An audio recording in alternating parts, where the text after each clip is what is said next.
Once upon a time, there was a path no child was allowed to enter. It cut through the forest behind the village and disappeared into the dark hills beyond. The elders warned everyone, that path tests hearts, not feet, and most children obeyed. But curiosity is loud in young hearts, and one quiet morning, 3 children stepped onto the forbidden path. Taro walked first. He was fast, bold, and never afraid to try. Mina followed closely behind him. She was clever, observant, and always thinking. Jori walked last. He was quiet and unsure of himself, often wondering if he was strong enough to belong there at all. As the forest thickened, strange sounds began to echo around them. Branches cracked. Birds flew suddenly into the sky. The deeper they went, the darker it became. Taro pushed forward, pretending not to be scared, but his steps grew quicker. Mina slowed down, listening carefully to every sound. Jori stopped walking altogether, his heart pounding, fear wrapped around them. They argued about what to do. Taro wanted to rush ahead.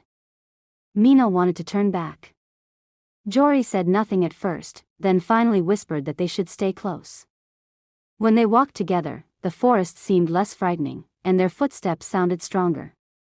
Slowly, the fear loosened its grip. Soon they reached a wide gap where an old bridge had collapsed. The drop below was deep, and the wind whistled through the broken wood. Without thinking, Taro tried to leap across. He slipped and barely grabbed the edge, his confidence shaken. Mina looked around and noticed fallen branches and vines nearby. Jori, his voice shaking, suggested tying them together to make a crossing. For the first time, they listened to him without doubt. Working together, they built a simple bridge and crossed safely. Jori's hands trembled, but his idea had carried them forward. As the sun began to lower, they heard a weak groan. Beside the path lay an injured traveler, unable to stand. The children looked at one another. If they helped him, they might not make it back before nightfall.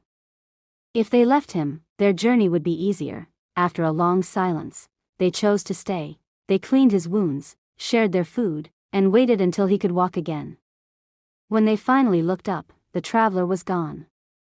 In his place stood a stone at the end of the path, carved with words that caught the fading light. Courage is not speed, wisdom is not knowledge, strength is choosing what is right. The children stood quietly, understanding at last why the path existed.